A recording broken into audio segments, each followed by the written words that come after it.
Welcome back to one more topic. आज हम बात करेंगे सेक्शन 80C जो इनकम टैक्स में होता है। हम जब इनकम टैक्स रिटर्न फाइल करते हैं तो उसमें कुछ एक्सपेंसेस जो होते हैं उसका डिडक्शन इनकम में से मिलता है। मतलब क्या, इनकम टैक्स सिंपल क्या कहता है कि आपने अगर 5 लाख रुपए से ऊपर आपने इनकम कमाया हो, ओल्ड टैक्स रेजिम और न्यू टैक्स रेजिम दो टाइप है, हम बेसिक कॉमन मैन के हिसाब से समझते हैं। एज्यूम करते हैं 5 लाख रुपए के ऊपर आपको इनकम टैक्स लगे, तो 5 लाख रुपए के ऊपर आपने अगर इनकम किया है तो उस पर आपको इनकम टैक्स पे करना पड़ेगा। That is plain thing. अब गवर्नमेंट ने क्या कहा कि ये 5 लाख में से सपोज एज्यूम करते कि एक मिस्टर चंपक है, इन्होंने 7 लाख रुपए का इनकम अर्न किया लास्ट ईयर में, तो सिंपल प्लेन रीडिंग क्या बोलेगा, 7 लाख 5 लाख तक का एग्जाम्पशन है, रिमेनिंग 2 लाख रुपए पे इनकम टैक्स पे करना पड़ेगा। टेंटेटिव टैक्स रेट अगर हम एज्यूम करते हैं 10% तो 20,000 रुपीज का टैक्स उनको पे करना पड़ेगा। अब क्या था, चंपक का एक लड़की थी जो स्कूल में जाती थी और उसका स्कूल फीस चंपक पे करते थे, प्लस उनके एक लाइफ इंश्योरेंस भी था, ये सब था। और अपार्ट फ्रॉम दैट वो अपना घर का EMI भी पे कर रहे हैं, ये करके वो थोड़ा ट्रिप्स और फैमिली वेकेशंस को भी जाते हैं। ये सब कुछ करते एक अच्छा एक गुड हाउस हस्बैंड जो रहता है उस टाइप में अपने मिस्टर चंपक है। तो गवर्नमेंट ने क्या किया, भाई घूमने का तो आपको मिलेगा नहीं, हम कुछ लिस्ट देंगे, अगर आप उसमें खर्चा करते हो तो हम आपके इनकम में से उसको माइनस करेंगे टैक्स कैलकुलेट करते वक्त। तो फिर चंपक ने बोला ठीक है चलो ले लो, 10 लाख रुपए मैंने खर्चा किया है। बोले 7 लाख तो कमा रहे तुम, 10 लाख कहाँ से किया? बोले नहीं, मेरे वाइफ से उधार लेके किया, मुझे टैक्स ही नहीं पे करना है। तो गवर्नमेंट बोले नहीं यहाँ पे तो होगा नहीं, एक काम करते हैं हम एक स्लैब मैक्सिमम रखते हैं, उससे ऊपर आप अगर इन्वेस्टमेंट करते हो तो आपको डिडक्शन नहीं मिलेगी। तो चंपक से कितना, 1.5 लाख रुपए। तो सेक्शन 80C जो है 808C फॉर कैट, तो 80C जो सेक्शन है इसके अंडर कुछ डिडक्शंस मिलते हैं, उसको हम आज लिस्ट आउट करेंगे और देखेंगे कौन कौन से डिडक्शन सेक्शन 80C में मिलते हैं जहाँ से हम टैक्स बचा सकते हैं। टोटल 11 एग्जम्पशंस यहाँ पे मिलते हैं सेक्शन 80C में।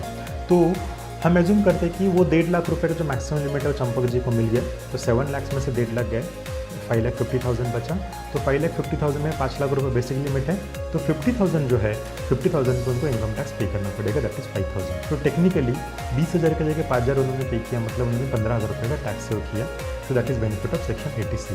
तो फटाफट देखते हैं सेक्शन 80C में क्या क्या कवर होता है। तो फर्स्ट है आपका लाइफ इंश्योरेंस प्रीमियम। आपने अगर इंश्योरेंस पॉलिसी लिया होगा, जरूरी नहीं आपने LIC से ही लेनी चाहिए, आप कोई भी प्राइवेट कंपनी से भी ले सकते हो। जो लाइफ इंश्योरेंस होना चाहिए, प्रॉपर्टी या व्हीकल इंश्योरेंस होगा तो वो नहीं मिलेगा, सिर्फ लाइफ इंश्योरेंस मिलेगा। इसमें एक क्लॉज ये है, आपका जो सम एश्योर्ड होता है, बहुत बार आप मैन्युअली देखा होगा, नहीं है आइडिया नहीं, जब आपका पॉलिसी बॉन्ड आता है आप उस पर चेक कर सकते हो, सम एश्योर्ड लेकर फॉर एग्जांपल 10 लाख रुपए, तो रूल है उसके 20% ज़्यादा आपका प्रीमियम होना नहीं चाहिए। अगर उससे ज़्यादा होता प्रीमियम होता तो आपको उसका डिडक्शन नहीं मिलेगा, बट इंश्योरेंस कंपनीज को भी ये रूल पता है, तो हमेशा उनका प्रीमियम 20% से लेस रखते हैं। तो आप मोटा मोटी समझ के चलो कि आपने जो भी LIC में पेमेंट किया लाइफ इंश्योरेंस के पॉलिसी में, तो आपको लाइफ इंश्योरेंस प्रीमियम का डिडक्शन मिल सकता है। सेकंड है पब्लिक प्रोविडेंट फंड। तो दूसरा होता है पब्लिक प्रोविडेंट फंड, इसको हम एम्प्लॉयज़ प्रोविडेंट फंड के साथ भी कंपेयर करेंगे। Second and third number point हम साथ में लेंगे। तो अगर आप कहीं पे जॉब कर रहे हो और आपको अगर प्रोविडेंट फंड एप्लीकेबल है, तो एम्प्लॉयर आपके सैलरी से 18% का डिडक्शन करेंगे और खुद का 18% ऐड करके आपका प्रोविडेंट फंड पे करेंगे। ये प्रोविडेंट फंड क्या होता है, ये जो 11 पॉइंट्स हैं, ये पॉइंट्स में मैं हर एक सेपरेट वीडियोस फिर से अपलोड करूंगा, अभी हम सिर्फ समरी देखते हैं। तो ये जो पैसा इन्वेस्ट किया है आपकी सैलरी से जो डिडक्ट हुआ है, वो भी यहाँ पे एज अ प्रोविडेंट फंड मिलता है। तो ये तो हो गया बस जॉब करने वाले लोगों के लिए। जो जॉब नहीं करते उनके लिए क्या, पेंशन स्कीम क्या है, प्रोविडेंट फंड का स्कीम क्या है। तो गवर्नमेंट ने पोस्ट ऑफिस में पहले स्टार्ट किया, अभी नेशनलाइज बैंक में भी सब तरफ चल रहा है। आप एज अ कॉमन मैन जो जॉब नहीं कर रहे हैं, जो बिजनेस में हो सकता है, वो एक पब्लिक प्रोविडेंट फंड बोल के इन्वेस्टमेंट है वो कर सकता है, और पब्लिक प्रोविडेंट फंड में आप इन्वेस्टमेंट करके ये डिडक्शन क्लेम कर सकते हैं। पब्लिक प्रोविडेंट फंड का मैक्सिमम लिमिट 1.5 लाख है, मतलब ये सब मिला के 1.5 लाख रुपीज़ तक का आपका डिडक्शन। पॉइंट नंबर 4 आपका ELSS मतलब इक्विटी लिंक्ड सेविंग स्कीम। मतलब म्यूचुअल फंड में आप अगर इन्वेस्टमेंट कर रहे हो, बट वो ELSS के कैटेगरी में आना चाहिए। म्यूचुअल फंड में बहुत सारे टाइप्स है, कुछ ELSS है, कुछ नॉन ELSS है। तो जहाँ पे ELSS लिखा होगा नाम के सामने, आप गूगल पे सर्च करो ELSS म्यूचुअल फंड, आपको हजारों नाम दिखेंगे, तो वो सारे क्वालिफाई होते हैं इनकम टैक्स डिडक्शन के लिए अंडर सेक्शन 80C। ELSS का एक ही प्रॉब्लम है, वो 3 साल का लॉक इन आता है, वो हम ELSS की वीडियो में डिस्कस करेंगे। एक दूसरा, उसके बाद नेक्स्ट आता है ULIP, unit linked insurance plan. ULIP जो रहता है, इसमें रहता है कि नॉर्मल इंश्योरेंस पॉलिसी के जैसा ही रहता है, बट इसका जो रिटर्न है स्टॉक मार्केट से रिलेटेड होता है। LIC के भी कुछ प्रोडक्ट्स है, कुछ प्राइवेट कंपनीज के भी प्रोडक्ट है जो यूलिप प्लान बोल के सेल करते हैं।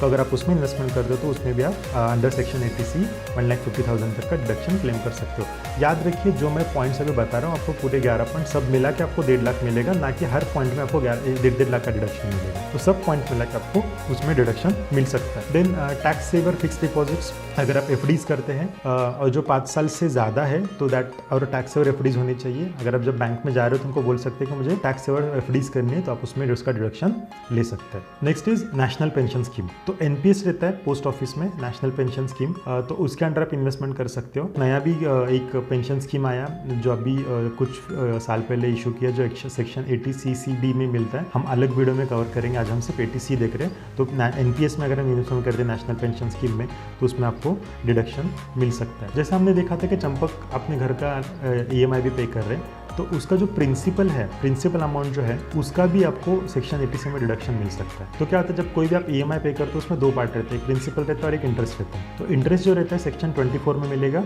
2 लाख रुपये मैक्सिमम और 1.5 लाख रुपये का लिमिट है, वो हम उस टाइम पे डिस्कस करेंगे सेक्शन 24 के वीडियो में।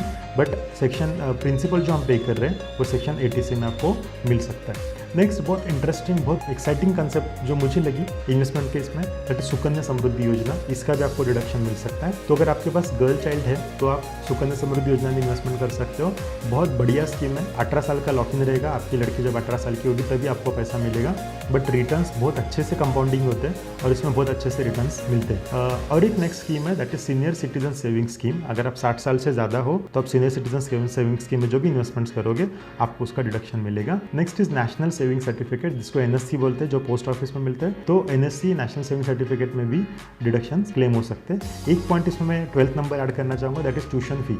अगर आपके बच्चे हैं स्कूल में कॉलेज में जा रहे हैं, अगर आप उनका स्कूल फीस का रिसीट आप चेक करोगे, फॉर एग्जाम्पल 50,000 आपने पे किया होगा, तो उसमें लिखा होता है कि 30,000 ट्यूशन फी, फिर लाइब्रेरी चार्जेस, फलाना चार्जेस, ऐसा करके उन्होंने 50,000 किया होगा। तो जितना ट्यूशन फी का पोर्शन है उतना पोर्शन आप सेक्शन 80C में क्लेम कर सकते हो। तो ये कुछ डिडक्शंस थे जो सेक्शन 80C में आप क्लेम कर सकते हो, जिसका मैक्सिमम लिमिट 1,50,000 रुपीज़ तक का है। ये इन्वेस्टमेंट करने टाइम आपको थोड़ा सोचना पड़ेगा कि आपको किधर किधर कर सकते हो। हाउसिंग लोन तो आपका इनिविटेबल हो सकता है अगर आप हाउसिंग लोन ले रहे हो, इसका प्रिंसिपल और स्कूल का ट्यूशन फी आपका इनिविटेबल भी तो आपको भरना ही है। और अदरवाइज इसके अलावा जो भी है, जैसा ELSS है या फिर इंश्योरेंस पॉलिसीज है, उसके लिए आपको एक्सपर्ट से डिस्कस करना बहुत ज़्यादा ज़रूरी होता है, जहाँ से आपको बहुत सारे आइडियाज़ मिल सकते हैं कि एक्चुअल कहाँ इन्वेस्टमेंट करना है। 1.5 लाख का रिडक्शन करना ही है तो उसका बेनिफिट कहाँ से ले सकते हैं, जिधर मैक्सिमम बेनिफिट हो सकता है वो हम क्लेम कर सकते हैं। तो आज की वीडियो में बस इतना ही, फिर मिलते हैं नेक्स्ट वीडियो में न्यू टॉपिक के साथ। कंटेंट अच्छे लगते हैं तो डेफिनेटली चैनल को सब्सक्राइब करना और अपने फ्रेंड्स के साथ शेयर करना ना भूलें। Thank you so much for the watching video.